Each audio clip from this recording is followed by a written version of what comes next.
প্রিয় দর্শক, আজকে আমি আপনাদের এমন একটি ঘটনা শোনাবো যা ইসলামের ইতিহাসে সত্যি অবিশ্বাস্য। আপনারা জানেন হযরত ফাতেমা রাদিয়াল্লাহু তাআলা ছিলেন হযরত মুহাম্মদ সাল্লাল্লাহু আলাইহি সাল্লাম এর প্রিয় কন্যা, জান্নাতের নারীদের নেত্রী। কিন্তু জানেন কি এমন এক সাধারণ কাঠুরিয়া স্ত্রী ছিলেন জান্নাতের যাবেন মা ফাতেমার আগেই কি এমন কাজ করেছিলেন, তিনি কেন এমন মর্যাদা পেলেন?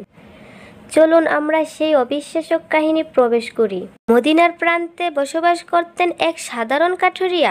প্রতিদিন তিনি বনে যেতেন কাঠ কাটতে। তারপর সে কাঠ নিয়ে বাজারে বিক্রি করতেন। তার সামান্য আয় নিয়ে সে বাড়িতে ফিরতেন। তার বাড়ি ছিলেন সাদামাটা, তার খাবার ছিলেন সামান্য। কিন্তু তার স্ত্রী ছিলেন অনেক ধৈর্যশীল এবং পরহেজগার এবং আল্লাহর ভয়ে সর্বদা কাঁপা একটা নারী।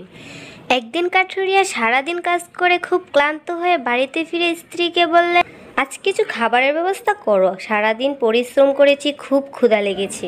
কিন্তু স্ত্রী আস্তে করে উত্তর দিলেন, আজ আমাদের ঘরে সামান্য খাবার ছিল, আমি তা একজন ক্ষুধার্ত মহিলাকে দিয়ে দিয়েছি।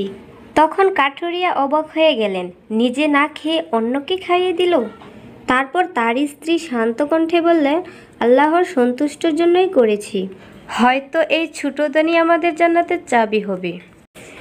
কিছুদিন পর হযরত মুহাম্মদ সাল্লাল্লাহু আলাইহি সাল্লাম সাহাবীদের উদ্দেশ্য বললেন, তোমরা কি জানো কিয়ামতের দিন ফাতেমা রাদিয়াল্লাহু তাআলা জান্নাতের নেতৃত্বে হবে, কিন্তু এক কাঠুরিয়ার স্ত্রী তাকে অতিক্রম করে জান্নাতে আগে প্রবেশ করবে।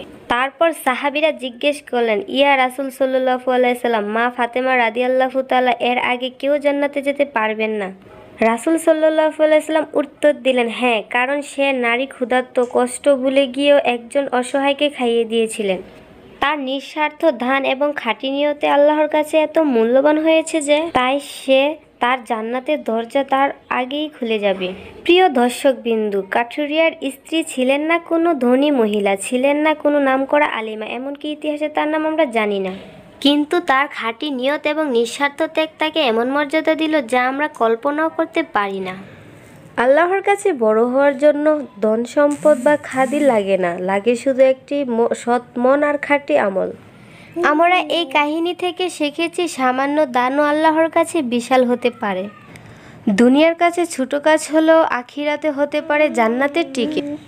মা বাবা, দরিদ্র ও অসহায় মানুষদের খেজমত করব, এগুলো আমাদের মর্যাদা বাড়িয়ে দেয় আল্লাহর কাছে।